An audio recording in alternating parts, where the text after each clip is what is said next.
टिब्रेवाल जी फिर कैसे? ठीक है प्रियंका टिब्रेवाल जी, मुझे बात बताइए। देखिए बाबुल सुप्रियो भी कह रहे हैं, टीएमसी एआईएमआईएम का कहना है कि 27 लाख नाम कटे हैं। तो मुझे एक बात बताइए, इसको लेकर के रोड मैप क्या है भारतीय जनता पार्टी का? वहां पर जरा समझा दीजिए टेक्निकली। इसको लेकर के रोड मैप यही है कि ये मामला जो है वो ट्रिब्यूनल में है। ट्रिब्यूनल ने इनको कहा है सारे डॉक्यूमेंट्स लेकर के चैलेंज करने के लिए। तो जो देश का नागरिक है वो ठीक अपने डॉक्यूमेंट्स दिखा देगा।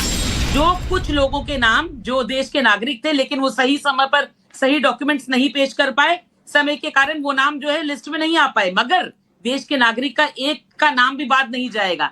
लेकिन जिनके पास इलीगल डॉक्यूमेंट्स थे आज वो भाग रहे हैं क्योंकि उनको मालूम है कि उन डॉक्यूमेंट से काम नहीं चलने वाला। मगर यहाँ के लोग, लेकिन वो तो चंद लोग हैं ना प्रियंका जी, वो तो कुछ लोग हैं, लेकिन मामला तो यहाँ 27 लाख लोगों का है ना।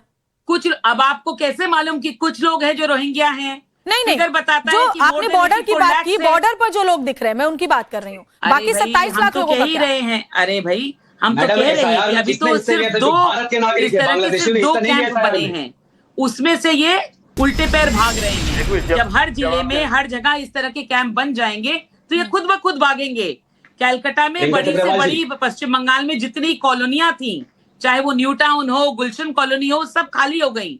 तो कौन थे ये लोग जो यहाँ रह रहे थे, जो वोटर बने हुए थे टीएमसी के, जिनको इस्तेमाल किया जा रहा था सत्ता में बने रहने के लिए? आज वही लोग भाग रहे हैं। कोई भी फेक डॉक्यूमेंट नहीं बन सकता है। वोटर आई कार्ड विदाउट कागज और आइडेंटिफिकेशन प्रोसेस और एड्रेस प्रूफ के बिना वोटर आई कार्ड नहीं बनता है।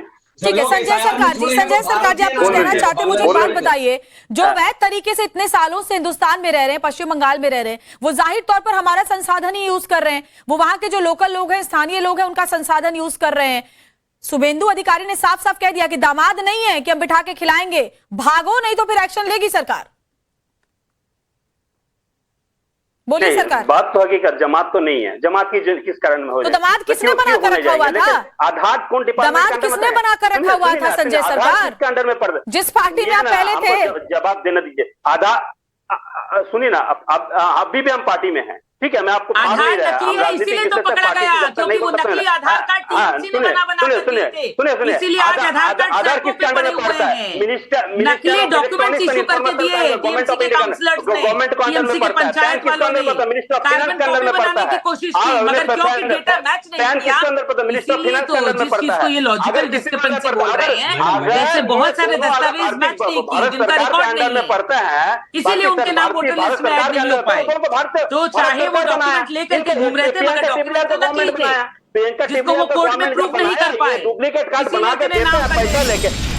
इसको नेता दो नेता पकड़ा गया है। इसको दो नेता फर्जी कार्ड कराना। एक तो मतलब हिंगोलगंज के मंडल सभापति निमाई राय पकड़ गया और एक राजीव राय बारूई बोल के पकड़ा गया। दोनों नेता इसको नेता पकड़ा गया था। मेरे पास डॉक्यूमेंट भी 21 दिन कुछ दिन पकड़ा गया, वो भी है।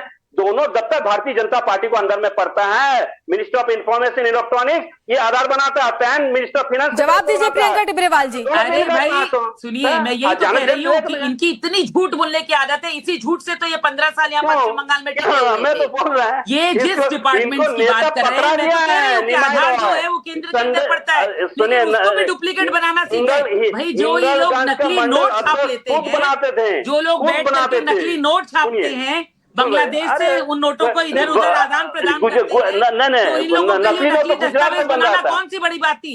टीएमसी के कई लीडर इसमें रैकेट में पकड़े गए हैं, कई काउंसलर पकड़े गए हैं। ऐसे ही थोड़ी टीएमसी के काउंसलर लोग जो है वो झूला करके आत्महत्या कर रहे हैं, क्योंकि इस लूट को इन्होंने मचा रखा था। इसीलिए अब किसी को मुंह दिखाने लायक नहीं, इसीलिए लोग आत्महत्या कर रहे हैं। इन लोगों ने चोरी का, रैकेट का, लूट का, धंधेबाजी का, सिंडिकेट का जो कल्चर बनाया था 15 साल, पश्चिम बंगाल के असल वोट देने वाले जो लोग थे, जिनको अपना अधिकार इस्तेमाल करने का समय मिला, 2 मिनट में गिरा दिया टीएमसी। जनता ने 2 मिनट में गिरा दिया, क्योंकि सटीक वोटर्स को, सटीक वोटर। नफीस अंसारी, मुझे एक बात बताइए, क्या आप इससे इत्तेफाक नहीं रखेंगे कि पिछले 10 से 15 सालों में, ठीक है मैं आपकी बात मानती हूँ कि जो 27 लाख वोटर्स के नाम कटे उसको आप लोग पुरजोर तरीके से उठाइए, बीजेपी से सवाल पूछिए, लेकिन जो अवैध तरीके से रोहिंग्या बांग्लादेशी रह रहे थे 10 से 15 साल से, बिना, क्या वहां की मौजूदा जो सरकार रही है पिछले 15 सालों में, ममता बनर्जी की सरकार, उनके संरक्षण के बिना वो रिक्शा चला सकते थे, उनके संरक्षण के बिना वो काम कर सकते थे? कई ऐसे इलाके वहां पर है जहां पर घरेलू जो सेविकाएं हैं वो ज्यादातर बांग्लादेशी हैं। मैंने खुद वहां पर ऐसा देखा है। अब आप मुझे बताइए, क्या वो जब चुन चुन कर उन्हें बाहर निकाला जा रहा है तो ये गलत है?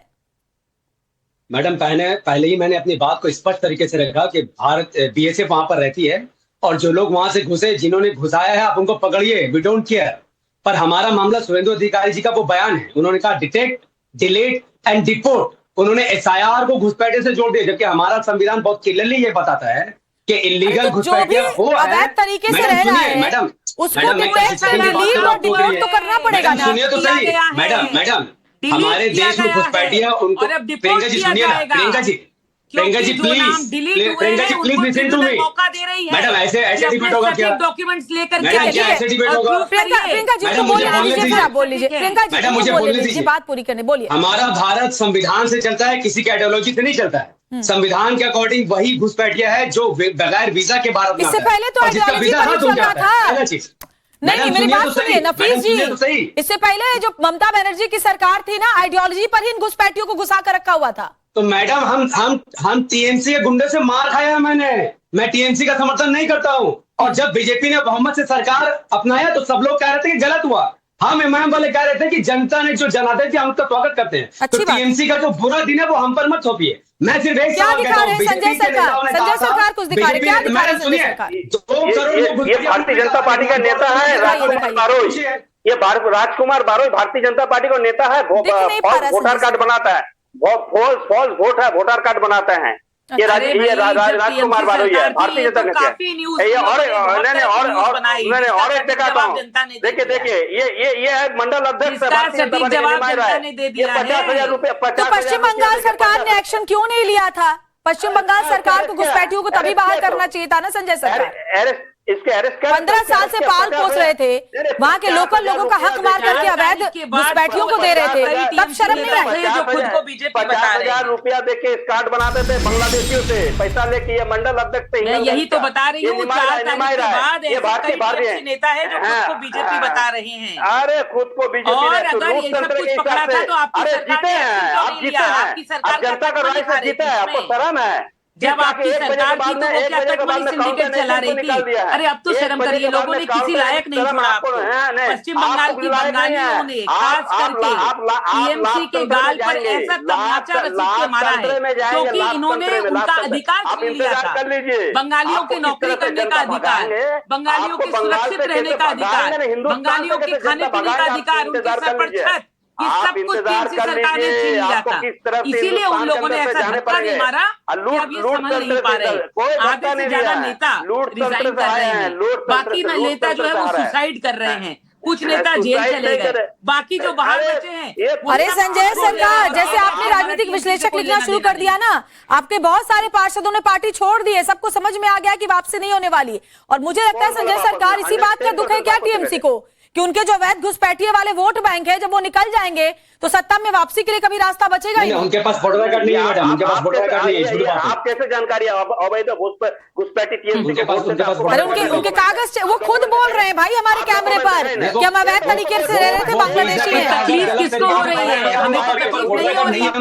कोई रोहिंग्या, ठीक है, एक एक करके बोलिए। नफीस अंसारी अपनी बात रखिए। ठीक है प्रियंका जी, संजय जी, नफीस अंसारी को बोलने दीजिए। बोलिए नफीस। मैडम देखिए, जो लोग बीजेपी नेता ने कहा था 2 करोड़ घुसपैठिया है बंगाल में, लेकिन आज बॉर्डर में सैकड़ों या हजारों लोग हैं, करोड़ों लोग नहीं है।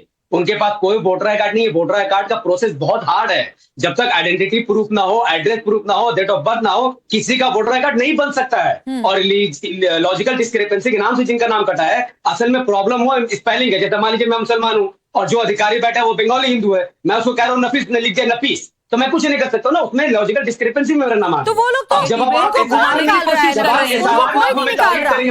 जो यहाँ के नागरिक है उनको कोई रिपोर्ट नहीं कर रहा है।